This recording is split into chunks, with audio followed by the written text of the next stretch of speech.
성경에 나오는 인물들 가운데 죄인의 대명사 두 사람이 있어요. 그 두 사람이 누구냐면 가룟 유다하고 이 본디오 빌라도예요. 본디오 빌라도는 기록에 의하면 주후 26년부터 36년까지 유대 지방을 통치했던 로마의 총독이었습니다. 일제강점기에 일본 천황이 이제 총독을 보내서 우리나라를 다스렸던 것처럼 로마 황제는 점령한 지역에 이제 총독을 보내서 다스리도록 그렇게 했었습니다. 그런데 이 유대인이라고 하는 이 유대 지역은요, 로마 황실에게는 아주 골치 아픈 민족이었어요. 그렇기 때문에 유대 총독으로 부임한 사람은 그 유별난 이 유대 민족을 잘 길들여서 황제의 눈에 들기 위해 무진 애를 썼습니다. 그래서 그 일을 잘하면 이 유대 총독 자리는 승진을 위한 좋은 발판이 되고는 했던 것입니다. 이 본디오 빌라도,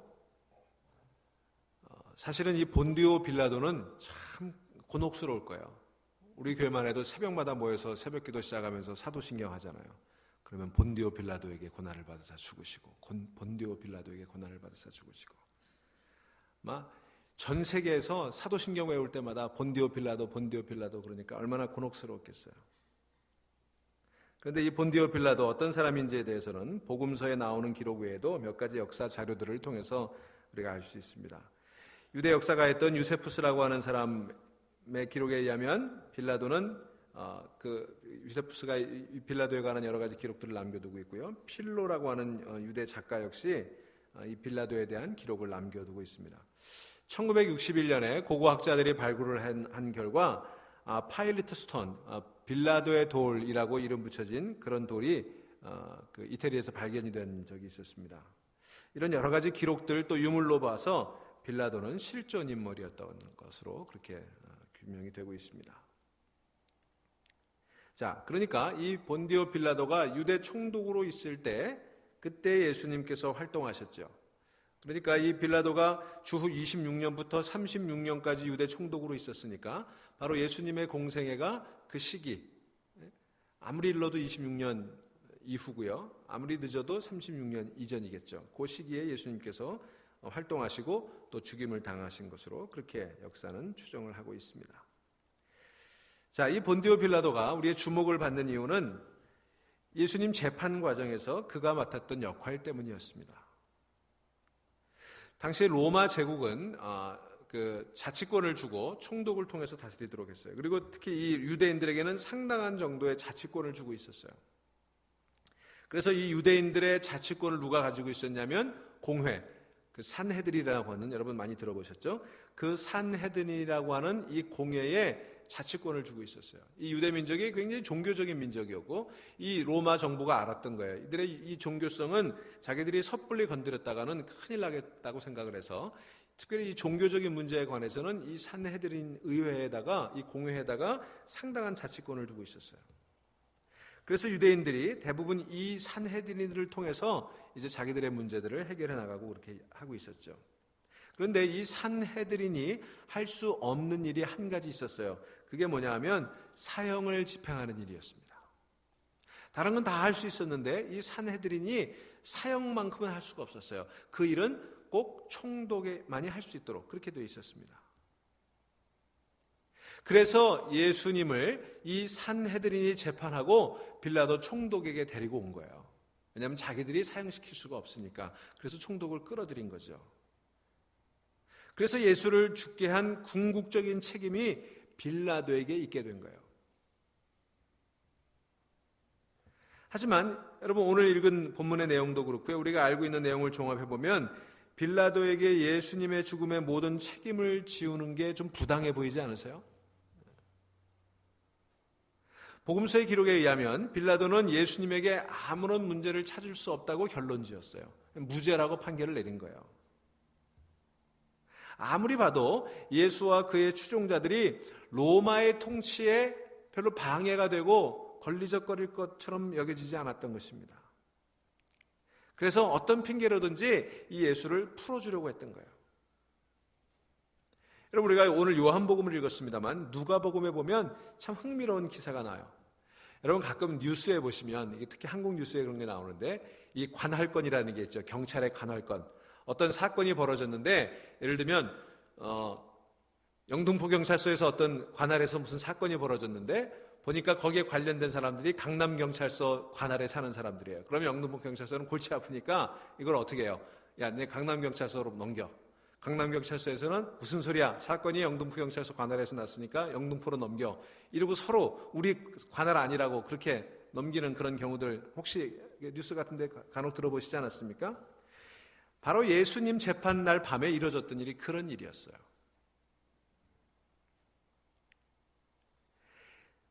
누가가 그걸 기록해 놓고 있는데 예수님 고향이 어디예요? 갈릴리 출신이죠. 그러니까 빌라도는 야, 이거 예수 갈릴리 사람 아니야? 그러니까 내 관할 아니야. 그때 갈릴리는 특별히 로마 정부에서 헤롯 안티파스라고 하는 분봉왕을 세워서 거기 자치권을 주고 있었어요. 그러니까 로마 총독이 거기에 직접적으로 그 갈릴리 지역은 관할하고 있지 않았어요. 그러니까 유다 지역, 예루살렘을 중심으로 한 유다 지역만 총독이 직접 관리하고 이 갈릴리 지역은 분봉왕에게 떼줬거든요. 그러니까 잘 됐다. 그렇게 생각을 해가지고 예수가 고향이 본적이 갈릴리니까 갈릴리 가서 재판받아. 그리고는 헤롯에게 보내는 거예요.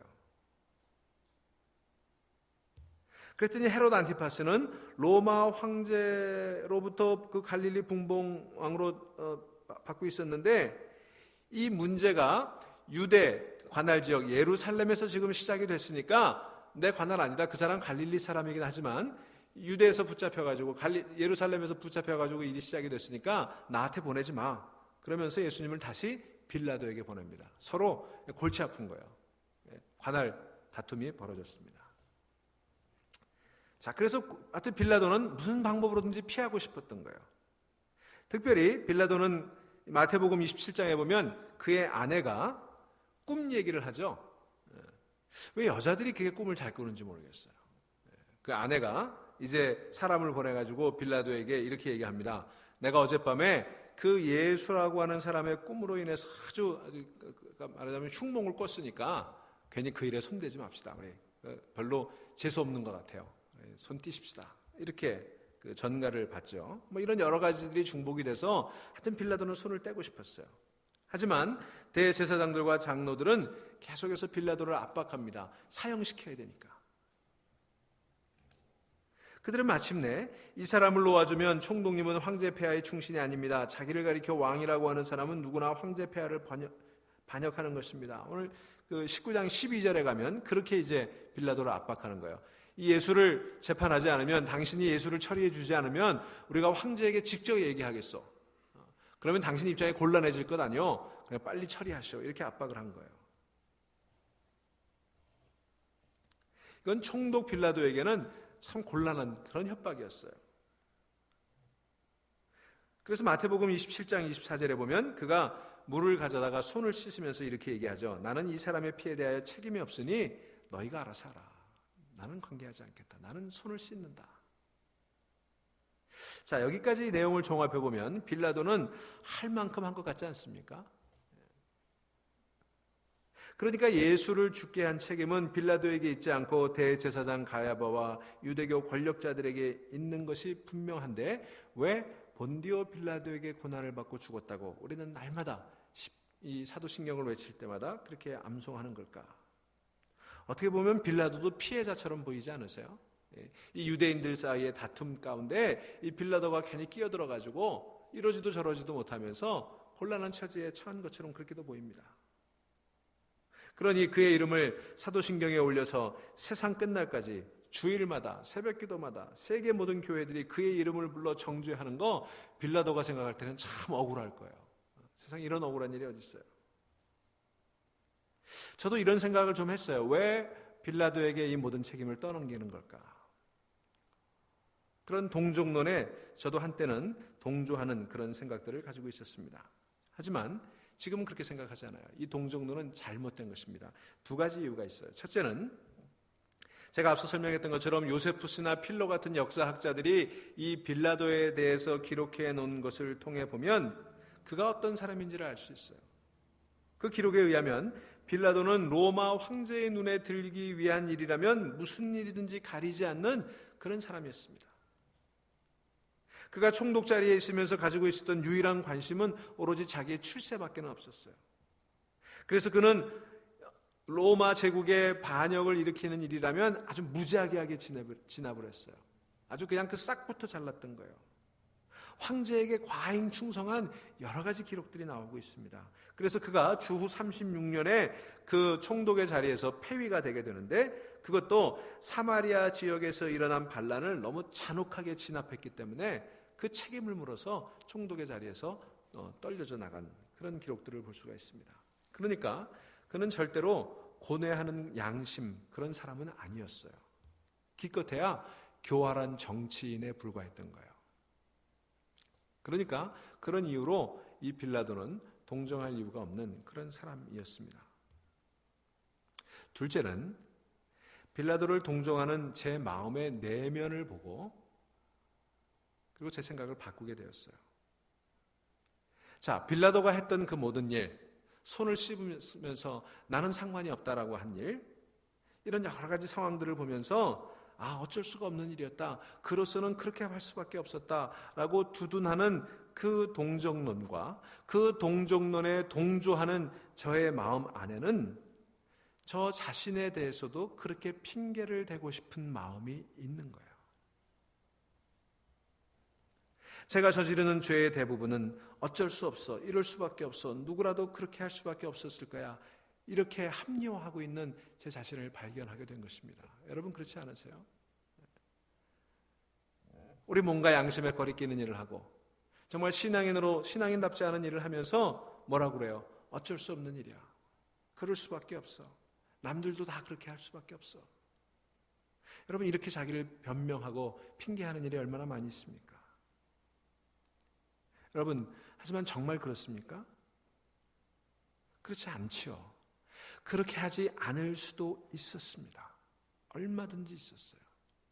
그런 상황에서 다 그렇게 하는 건 아니에요. 또 설령 다 그렇게 한다고 하더라도 나는 그렇게 하지 말았어야 되는 거예요. 여러분, 빌라도가 그렇게 선택한 것은 어쩔 수 없어서가 아니라 자신의 정치 생명을 위태롭게 하고 싶지 않았기 때문이에요. 자기 이익을 지키고 싶었기 때문이에요. 그가 진실과 정의를 더 중요하게 생각하는 사람이었다면 그렇게 판단하지는 않았을 것입니다. 손해를 보더라도 진리를 따를 마음이 그에게 없었기 때문에 그렇게 한 거예요. 마찬가지로 저도 마찬가지예요. 제가 짓는 죄들도 다 저의 욕심 때문이에요. 말로는 그럴 수밖에 없었다, 어쩔 수가 없었다고 얘기하지만 사실은 내 안에 그런 욕망이 있었던 거예요. 때로는 이런저런 핑계를 대지만 잘라 말하자면 저는 손해를 보기 싫어서 그렇게 했던 거예요. 그리고는 빌라도의 행동처럼 저의 행동에 대해서도 동정을 받고 싶어 하는 거예요. 그것을 깨닫고 나면서부터는 더 이상 빌라도를 옹호할 수가 없게 된 것입니다. 여기서 이렇게 반문하는 분들이 계실지 모르겠어요. 그렇다고 하더라도 모든 예수님의 죽음의 죄를 빌라도 한 사람에게 뒤집어 씌워서 사도신경에 올려 정죄하는 것은 너무하지 않습니까? 이렇게 반문하는 분들이 있을지 모르겠어요. 만일 예수님을 죽게 한 장본인으로서 두고두고 정죄하기 위해 빌라도의 이름을 올렸다면 그건 무리라는 거에 저도 동일합니다. 하지만 그의 이름이 사도신경에 오른 이유는 그를 정죄하게 한, 개인적으로 빌라도를 정죄하기 위한 것이 아니었습니다. 그 이유는 다른 데 있어요. 여기서 본디오 빌라도라고 하는 것은 이 세상에 존재할 수 있는 모든 모양의 권력자를 상징하는 것입니다. 빌라도 한 개인이 아니라 모든 권력자를 상징하는 거예요. 그래서 거기에 헤롯이라는 이름을 넣어도 상관이 없고 대제사장 가야바의 이름을 넣어도 좋습니다. 티베리우스 황제의 이름을 넣어도 상관이 없습니다. 여러분, 그래서 우리말 번역에는, 그냥 우리말 사도신경에는 본디오 빌라도에게 고난을 받으사 이렇게 돼 있죠. 근데 영어 성경에 뭐라고 돼 있어요? Suffered under Pontius Pilate 이렇게 돼 있어요. 본디오 빌라도 치하에서 고난을 받았다 이렇게 돼 있어요. 그러니까 본디오 빌라도 개인에게 받은 것이 아니라 본디오 빌라도가 통치하고 있던 그 시대, 본디오 빌라도로 상징되는 말하자면 모든 모양의 권력, 예수님은 현실 권력에게 고난을 받으셨다. 그런 얘기가 되는 것입니다.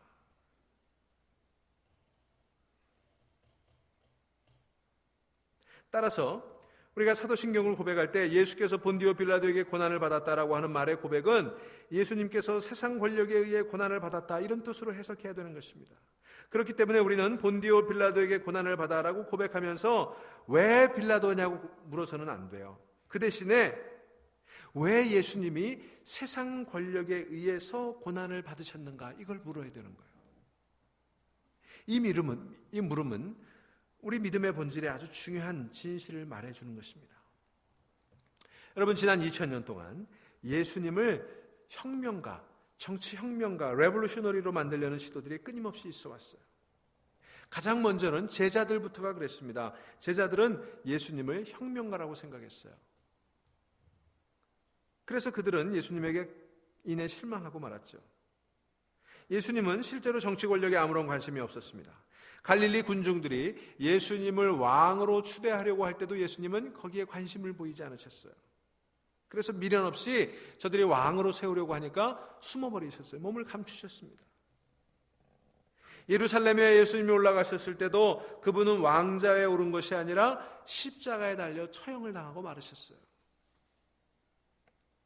그러니까 예수님을 정치혁명가라고 생각하는 많은 사람들의 생각은 잘못된 것이었어요. 그 반면에 또 많은 사람들은 예수님을 영적인 구원자로만 생각하는 경향이 있습니다. 그분은 오직 한 사람 한 사람의 영혼을 구원하는 데만 관심이 있다고 그렇게 생각하는 경향이 있어요. 아마도 여러분 중에도 대부분의 사람들은 그렇게 믿어왔고 또 그렇게 생각하실 분들이 많이 있을 것입니다. 예수님은 세상에서 일어나는 일에는 아무런 관심도 없고 오직 하나님의 나라 그리고 개인의 영혼에만 관심을 두셨다고 믿는 것입니다. 사실 많은 교회들이 그렇게 가르쳐왔고 지금도 그렇게 가르치고 있습니다. 예수님을 정치 권력을 탐하여 정치혁명을 도모하신 분이라고 생각하는 것도 큰 오해지만 그분이 오직 인간의 영혼에만 관심을 두었다고 생각하는 것 또한 큰 오해입니다. 그분은 개인의 영혼을 주목하셨지만 또한 그 영혼 속에 하나님의 나라를 보며 일하셨던 분이셨습니다.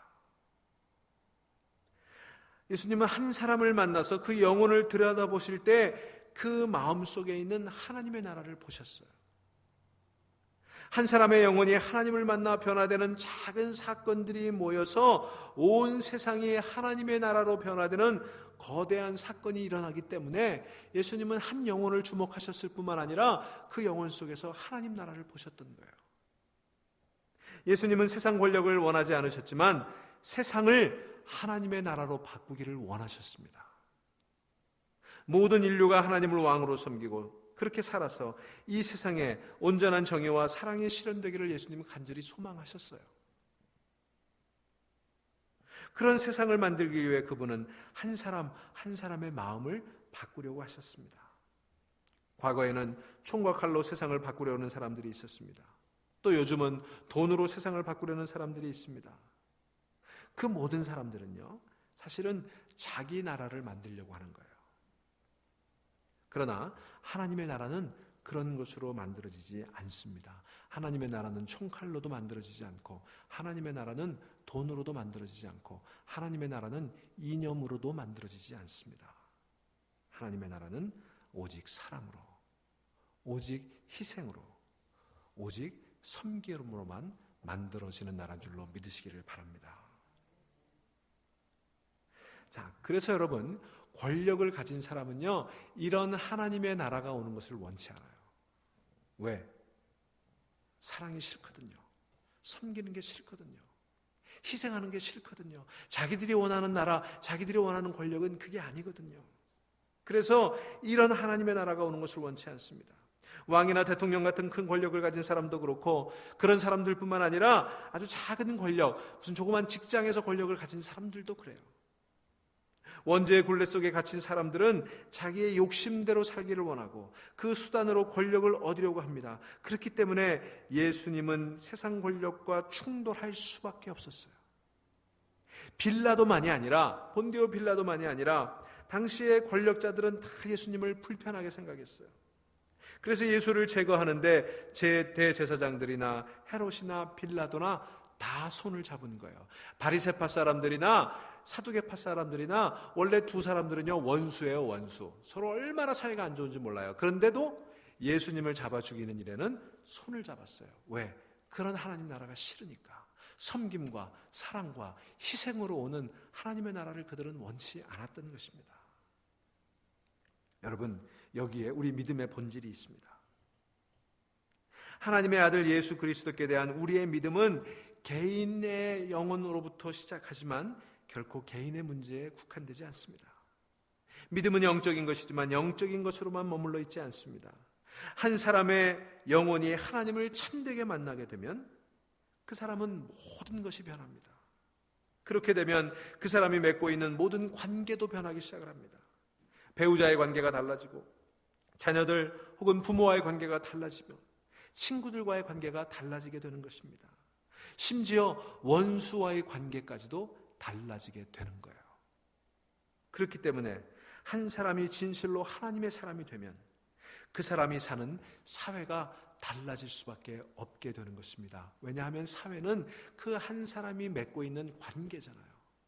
이 사회라는 게 뭐예요? 내가 맺고 있는 관계들 아닙니까? 내 가족과의 관계, 내 이웃들과의 관계, 내 인플로이들과의 관계, 내 인플로이어와의 관계.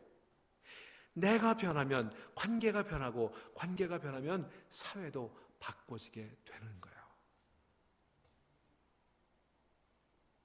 하나님 나라에 점점 가까이 다가가게 되는 것입니다. 그렇기 때문에 자기 욕심대로 살아가려는 세상 사람들에게 우리의 믿음은, 우리 그리스도인들의 믿음은 아주 불편하고 아주 거북스럽고 아주 위험한 거예요.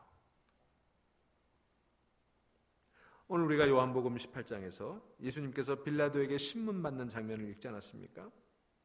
빌라도가 예수님에게 유대 지도자들이 고발하는 것이 맞느냐고, 저 사람들이 지금 너를 이렇게 고발했는데 그들 얘기가 맞느냐? 네가 스스로 왕이라고 주장했느냐? 이렇게 물었어요. 그랬더니 예수님께서 대답하셨죠. 뭐라고 대답하십니까? 오늘 보면 36절에 내 나라는 이 세상에 속한 것이 아니다. 내 나라가 이 세상에 속한 것이었다면 내 종들이, 나의 부하들이 싸워서 나를 이렇게 유대 사람들의 손에 넘겨줄 턱이 없었지 않느냐? 그러나 사실 내 나라는 이 세상에 속한 것이 아니다. 이렇게 얘기합니다. 자, 여기서 오해가 생겼어요.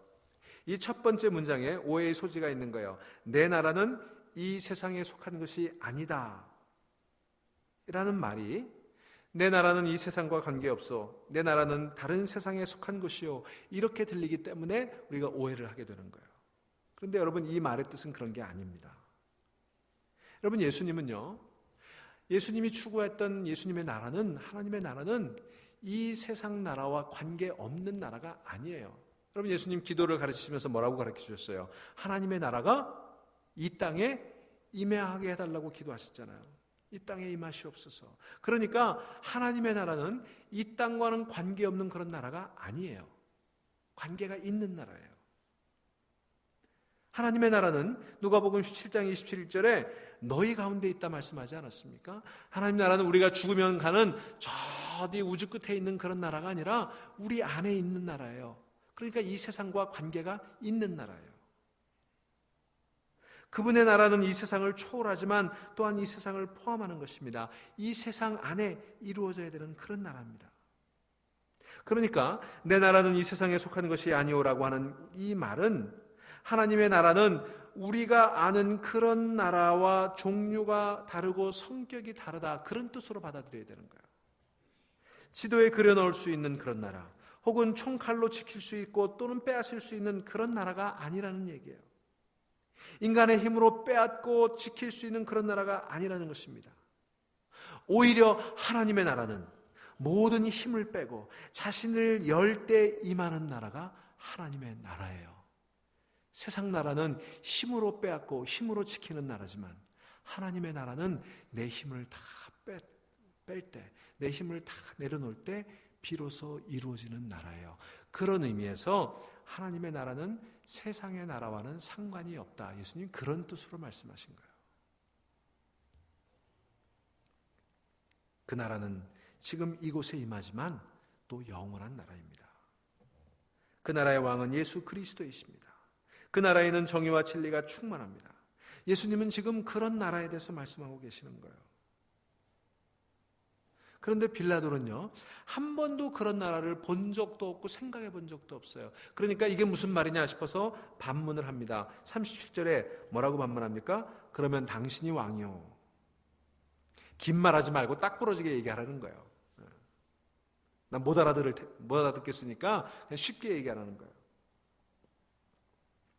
빌라도가 생각하는 나라는 한 종류밖에 없어요. 왕이 다스리는 나라, 왕의 힘과 왕의 권력과 왕의 총과 왕의 칼로 다스리는 나라, 그 한 나라밖에 없어요. 그러니 무슨 자꾸 쓸데없는 소리 하느냐, 네가 왕이냐 아니냐 그것만 얘기해라, 그런 뜻이죠. 그렇게 다그치는 그런 빌라도에게 예수님께서 이렇게 대답하십니다. 37절에 당신이 말한 대로 나는 왕이요, 나는 진리를 증언하기 위해 태어났으며 진리를 증언하기 위해 세상에 왔소. 진리에 속한 사람은 누구나 내가 하는 말을 듣소. 자, 이 말씀을 좀 풀어서 해석하면 이런 말이에요. 내가 왕이요, 하지만 당신이 생각하는 그런 왕은 아니요. 내 나라는 하나님이 다스리는 나라고 내 왕권은 하나님께서 주시는 것이요.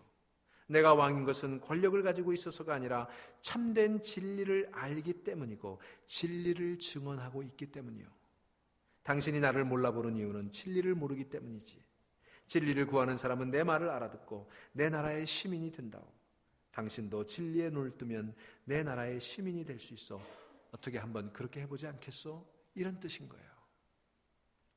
그러자 빌라도가 다시 반문하는 거예요. 38절에 그러면 진리가 무엇이요? 그 말은 이런 뜻이에요. 쓸데없는 소리 하지 말라는 거예요. 귀신 신하나 까먹은 소리 하지 말라는 거예요. 왜 이 대목에서 갑자기 진리를 얘기하는 거예요? 난 진리 같은 거에 관심이 없다는 거예요. 여러분, 실제로 그랬어요. 이 요세푸스나 실로의 이 필로의 기록을 보면요, 빌라도의 유일한 관심은 권력이었어요. 빌라도의 유일한 관심은 그 권력으로 얻게 되는 부귀영화였어요. 그러니까 그에게는 진리 같은 거는 정말 귀신 씨나라 까먹는 소리였어요. 그는 어떻게 해서든지 로마 황제의 눈에 들어서 한 단계 한 단계 출세의 길을 올라가고 그 출세의 길에서 권력을 얻고 물질을 얻고 부귀영화를 얻는 거, 그게 그의 유일한 관심이었어요. 진리 같은 거는 관심이 없었던 거예요. 여러분, 여기서 우리는 두 나라가 충돌하는 것을 보게 되는 것입니다. 그것은 하나님의 나라와 빌라도의 나라예요. 예수 그리스도의 나라와 로마 총독의 나라예요.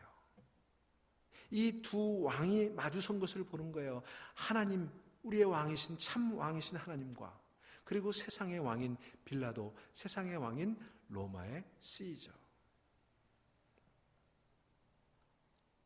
여러분, 이 두 나라가 지금 대결하고 있는 거예요. 예수님과 빌라도는요, 치열하게 그 두 나라, 두 왕의 싸움을 싸우고 있는 것입니다.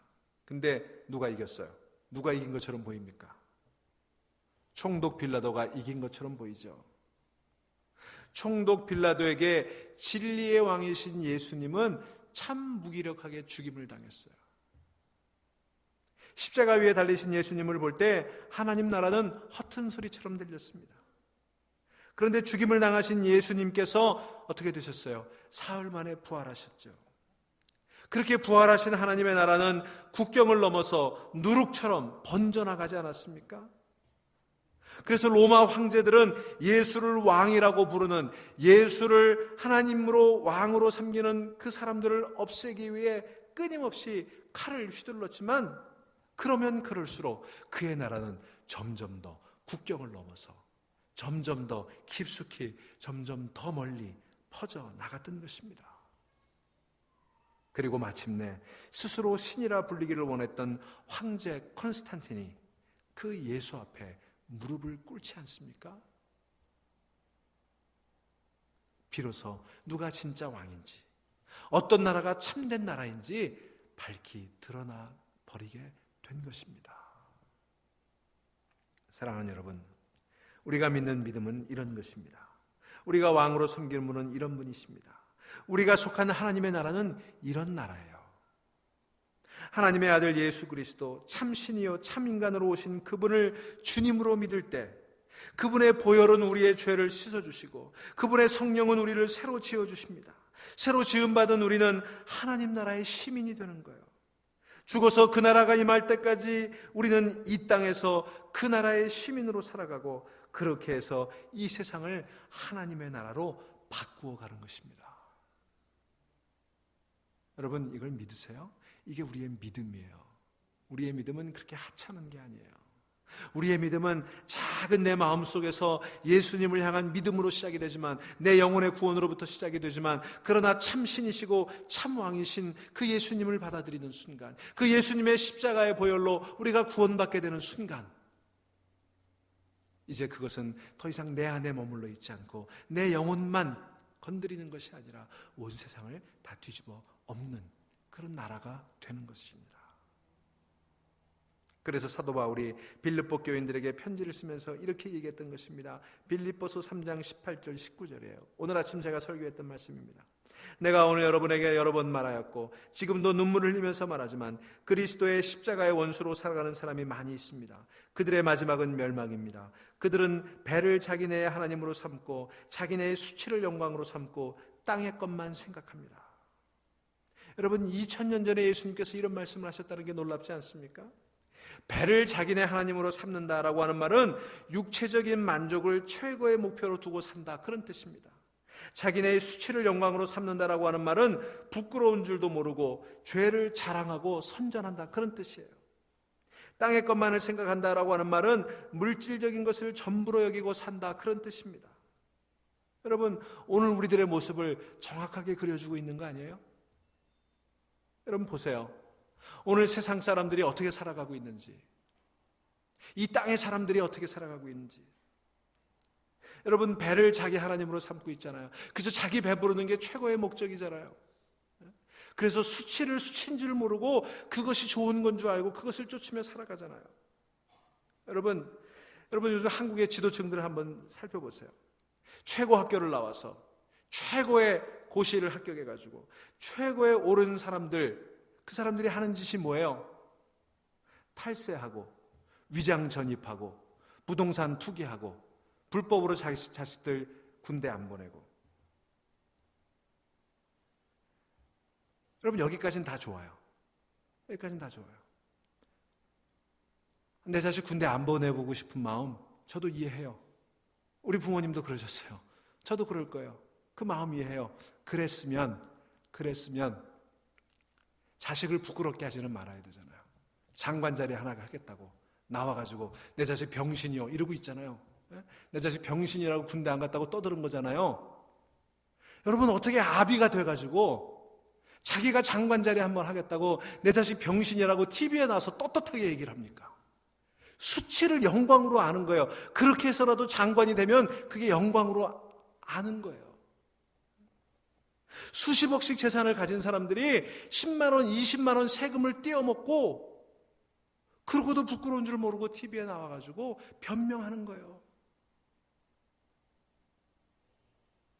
여러분, 그렇게 부동산 투기해놓고 장관 자리 한번 하겠다고, 국회의원 자리 한번 하겠다고, 나는 모르는 일이고 내 마누라가 다 했어. 여러분, 마누라를 나쁜 년 만들잖아요. 여러분, 수치스러운 일을 수치스러운 줄 모르고 하는 게 세상이에요. 그게 세상 왕들이에요. 그런데 여러분, 우리는 어떤 줄 아십니까? TV를 보면서는 그런 사람들을 막 욕하면서도요, 사실은 우리는 다 부러워하고 있어요. 그렇게 못해서 나는 참 안타까운 거예요. 이게 다 자기 배를 하나님으로 삼고 살아가는 사람들의 모습인 거예요. 자기네의 수치를 영광으로 삼는 사람들의 모습이에요. 이게 바로 세상 나라, 세상의 삶의 방법이에요. 그게 빌라도의 방법이고, 그게 가야바의 방법이고, 그게 티베리우스 황제의 방법이었어요. 하나님의 아들 예수 그리스도, 참 신이시고 참 인간이신 주님을 믿는 우리는 그렇게 살지 않습니다. 그렇게 살면 안 되는 거예요. 성령을 통해 영원한 나라, 참된 나라, 하나님의 나라에 눈을 떴기 때문에 우리는 그렇게 살지 않습니다. 그래서 우리는 세상 나라의 기준을 따라 살아갈 수가 없는 것입니다. 그래서 바울 사도가 이렇게 얘기한 거예요. 빌립보서 3장 20절 이하에. 그러나 우리의 시민권은 하늘에 있습니다. 그것으로부터 우리는 구주로 오실 주 예수 그리스도를 기다리고 있습니다. 그분은 만물을 복종시킬 수 있는 권능으로 우리의 비천한 몸을 변화시켜서 자기의 영광스러운 몸과 같은 몸이 되게 하실 것입니다. 그러므로 사랑하고 사모하는 나의 형제자매 여러분, 나의 기쁨이요 나의 면류관인 사랑하는 여러분, 이와 같이 주님 안에 굳건히 서 계십시오. 무슨 말입니까? 예수 그리스도를 믿는다는 것은 빌라도의 나라와는 다른 나라, 다른 삶을 산다는 것이고 다른 삶의 방식으로 살아간다는 것입니다. 오직 하나님만을 하나님으로 섬기며 수치를 수치로 알고 죄를 죄로 여기며 하늘의 것을 생각하며 살아간다는 것입니다. 그 천국의 시민들은 사랑으로 살아가는 거예요. 사랑 때문에 겪어야 하는 수고와 고생을 마다하지 않습니다. 하나님의 나라에 눈을 뜨고 나면 그렇게 살 수밖에 없는 것입니다. 믿는 사람은 그러므로 죽어서 천당 가기 이전에 이미 땅에서 진짜 천국 시민으로 이미 살아가고 있는 거예요. 그렇기 때문에 세상의 나라가 전부인 줄 알고 살아가는 사람들과는 다르게 살아갈 수밖에 없는 거예요. 그런 우리를 세상은 감당할 수가 없게 되는 것입니다. 이 세상의 권력자들이 제일 두려워하는 게 바로 그거예요. 자기들이 감당할 수 없는 이 천국의 사람들, 자기들은 천할 천자 천민으로 살아가는데 그저 돈이 전부인 줄 알고 배 채우는 게 전부인 줄 알고 그렇게 천민으로 살아가는데 우리는 돈도 버리고 명예도 버리고 권력도 버리고 오직 하늘을 바라보며 하늘의 백성 천민으로 살아가니까 그런 우리가 두려운 거예요.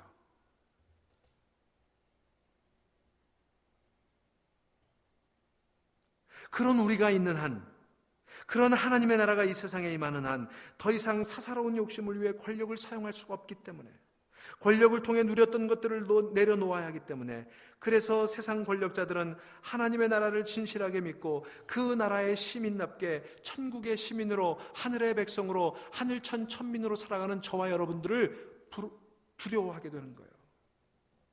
그런 사람들이 많아지면 세상을 자기들 마음대로 움직일 수가 없기 때문인 것입니다. 그렇기 때문에 우리가 참된 믿음을 따라 하나님 나라의 시민답게 살아가려고 노력하다 보면 예수님처럼 본디오 빌라도에게, 세상의 권력에게 미움을 받고 고난을 당할 수밖에 없습니다. 그래서 예수님 말씀하셨어요. 너희가 세상에서는 환난을 당할 수밖에 없다.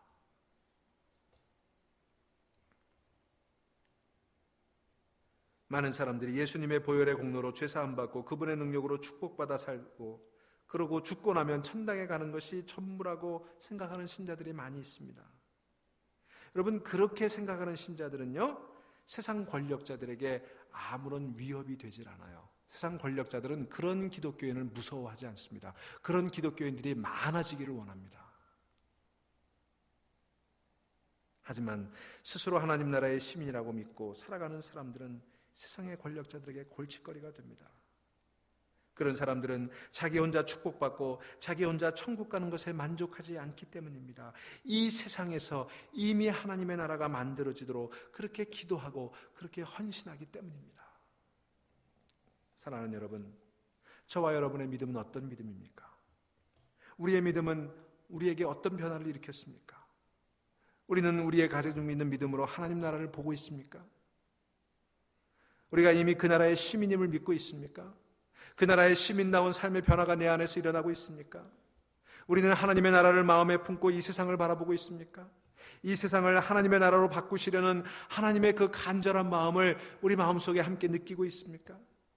하나님을 사랑하기에 이 세상을 사랑하고, 이 세상을 사랑하기에 잃어버린 영혼을 사랑하고, 그 영혼을 사랑하기 때문에 그리스도의 남은 고난을 내 몸에 채우겠다는 그런 열정이 우리 가운데 있습니까?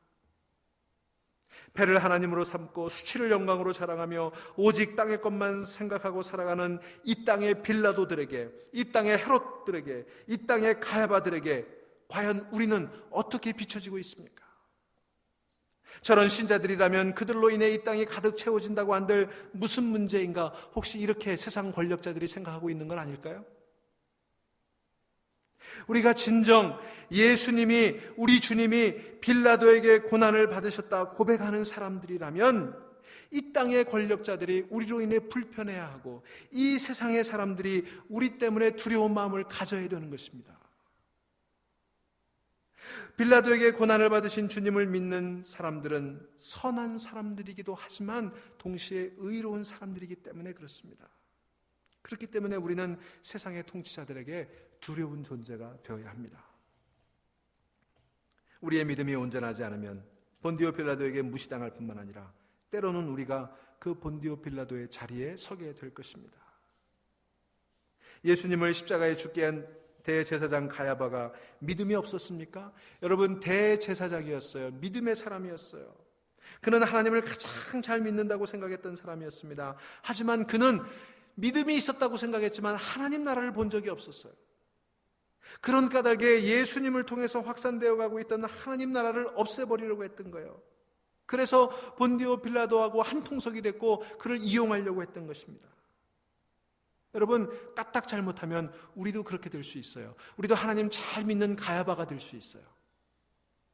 하나님 나라를 보지 못하면 우리도 하나님 믿는 가야바가 될 수 있다고요. 여러분, 두려운 마음 가지셔야 되는 거예요.